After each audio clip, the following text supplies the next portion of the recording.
विश्व 24 न्यूज हर पल आपके साथ।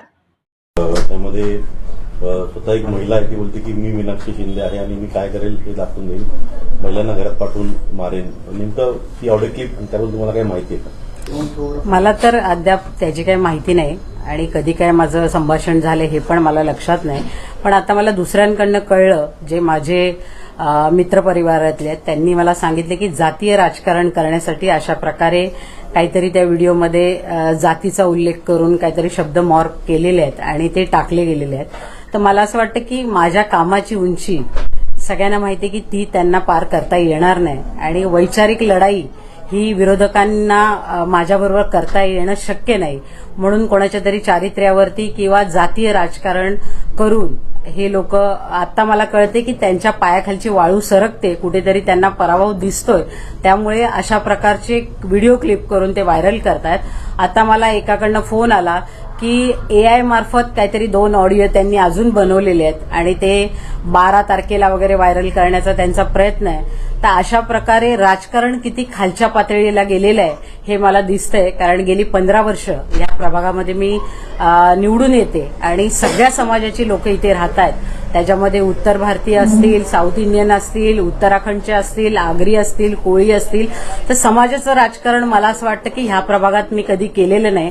जातीचा उल्लेख करून कधी मी मतं मागितलेली नाहीये आणि अशा प्रकारे जे विरोधक आहेत ते आपल्या जातीला एकत्र करण्यासाठी अशा प्रकारचे व्हिडिओ क्लिप व्हायरल करून त्याच्यामध्ये जातीचा उल्लेख करून समाजामध्ये तेढ निर्माण करण्याचा प्रयत्न करतायत।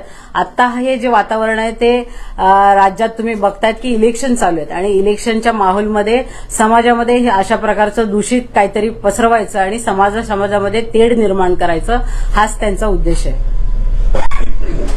त्या ऑडिओ क्लिपमध्ये एक पांडे नावाच्या व्यक्तीला आपण बोलतोय, ते व्यक्ती कोण आहे, त्यांना ओळखता का आणि त्यांनी तुमच्या विरोधात काम केलंय असं ते सगळं ऑडिओ क्लिपमध्ये आहे?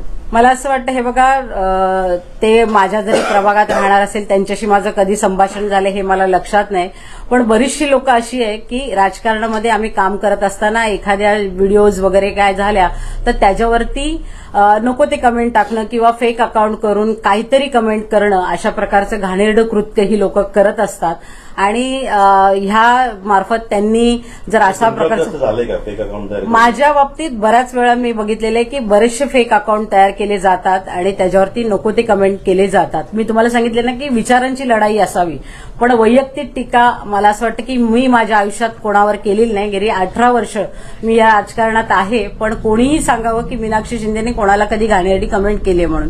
पण ही जी लोक सोडलेली आहेत, जे आता विरोधक उभे आहेत, ज्या माझ्या पॅनलला ज्यांनी फॉर्म भरलेले आहेत, त्यांना माहितीये की ते निवडून येऊ शकत नाही। माझी प्रचार फेरी आणि हे बघूनच त्यांना कळलेलं की आपला पराभव निश्चित आहे आणि त्यामुळे मला खाली पाडण्यासाठी अशा प्रकारचे काहीतरी AIचे व्हिडिओ, काहीतरी मॉर्फ केलेले ऑडिओ असं टाकून समाजामध्ये तेढ निर्माण करण्याचा प्रयत्न करतात। ज्या निवडणुकीच्या जेव्हा एबी फॉर्म किंवा जाहीर व्हायच्या आधी आपण राजीनामा दिला होता, त्याच प्रभागातून विक्रांत वायचळ यांना तिकीट मिळावे म्हणून आणि आपल्याच पक्षातील भूषण मोरे यांना विरोध केला होता।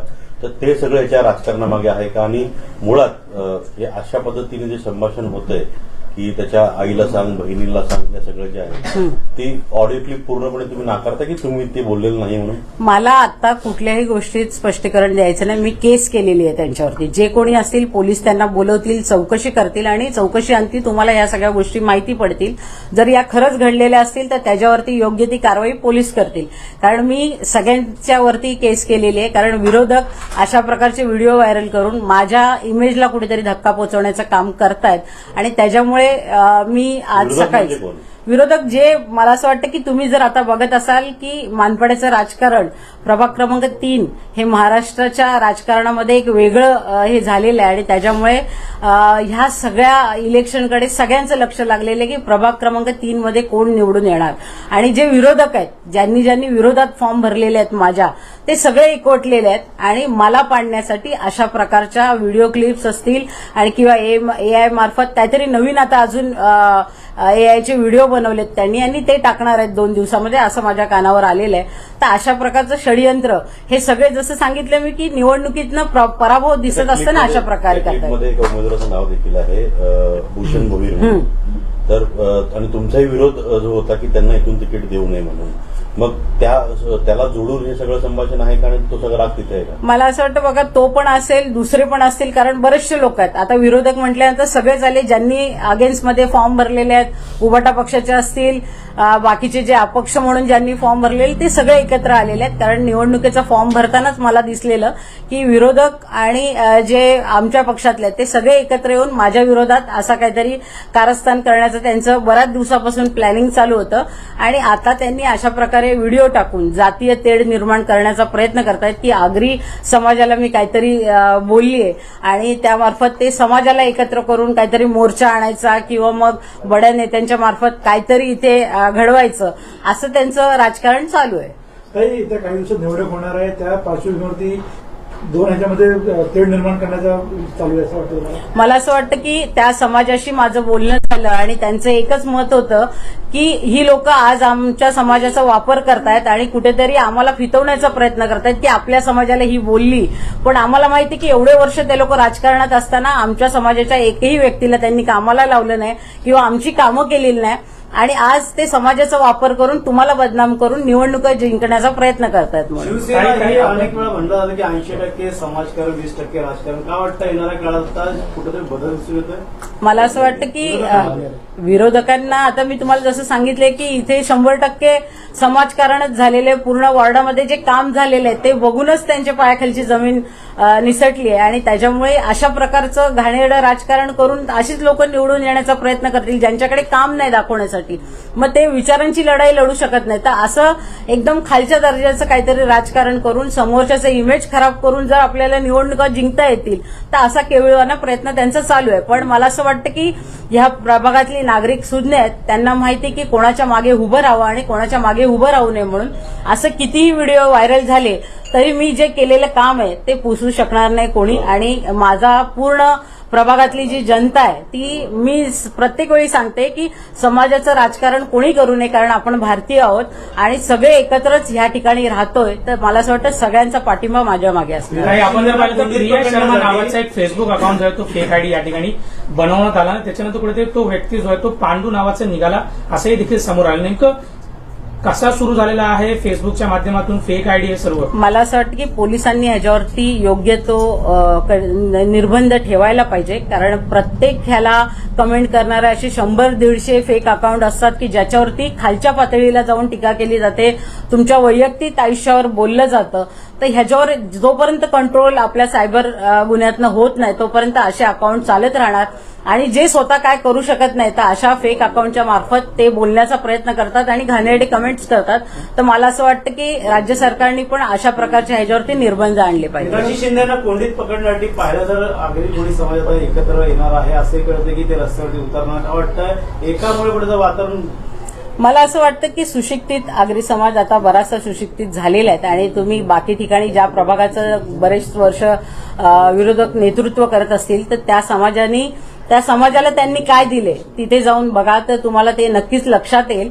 आणि मला वाटत नाही की सुशिक्षित समाज असल्यामुळे त्यांना माहिती की राजकीय राजकारणामध्ये अशा प्रकारचा वापर करून एखाद्याची मतं वळवण्यासाठी समाजाला बरोबर घेऊन अशा प्रकारची लढाई लढण्याचा केविळवाना प्रयत्न त्यांचा चालू आहे. काही आपण असंही म्हणालो होतं की आपल्यामध्ये देखील तुम्हाला अंतर्गत?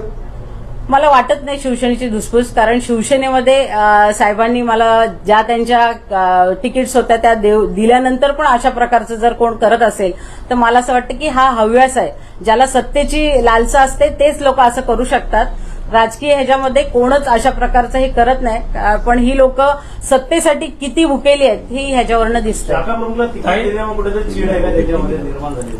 शाखा प्रमुखाला तिकीट दिले ही चीड तर असणारच आहे, कारण जो राजकीय वारसा चालत आलेला आहे त्याला कुठेतरी खंड पाडून मी एखाद्या सामान्य कार्यकर्त्याला जर तिकीट देते तर तिथे अशा प्रकारचा रोष मला बघायला मिळणार हे मला माहिती होतं. पण एवढ्या खालच्या पातळीला जाऊन जातीय राजकारण करतील हे चुकीचं वाटत होतं. आज एका कार्यकर्त्याने मला फोन केला होता आणि त्याने सांगितलं की मी देखील आगरी समाजाचा आहे आणि मला माहिती की हे लोक खूप घाणेरडं राजकारण करतायत आणि आमच्या जातीला फितवण्याचा प्रयत्न करतायत, पण आमचा समाज तुमच्या मागे, कोणीही त्यांच्या मागे जाणार नाही म्हणून, तर तुम्ही निश्चिंत राहा म्हणून. काही आपण पाहिलं तर तुम्ही असे म्हणाला होता की आपल्यामध्ये फितूर अनेक लोक आहेत, तर आताही ते उरलेले आहेत का? ज्या पद्धतीने विरोध जो आहे तो अनेक वेळा आपल्याला पाहायला मिळतो. मी हे वाक्य बोलल्यानंतर तुम्ही बघितलं असेल अपक्ष त्यांनी फॉर्म भरला होता तर ते उघड फितूर तुम्हाला दिसलेलेच आहे. बरेचशी लोक अशी असतात की सगळं मिळालेलं असताना सुद्धा अशा काही कुरघोडी करत असतात आणि ते फितूर आपल्या जवळ नाही राहिले तर चांगलं होईल. जे कट्टर आहेत ते आपल्याबरोबर राहिले तर मला असं वाटतं चांगलंही होईल. येणाऱ्या काळात कडेलोट कशा प्रकारे केली जाणार जनता आपली मतदार मला असं वाटतं हे जनतेच्या हातात आहे कोणाचा कडेलोट करायचा आणि कोणाचा नाही. मी एवढं ओव्हर कॉन्फिडन्सनी काही बोलणार नाही, पण मला एवढं माहिती आहे की ह्या राजकारणामध्ये गेली 18 वर्ष मी काम करते आणि जो काम करतो त्याला न्याय नक्कीच जनता देईल.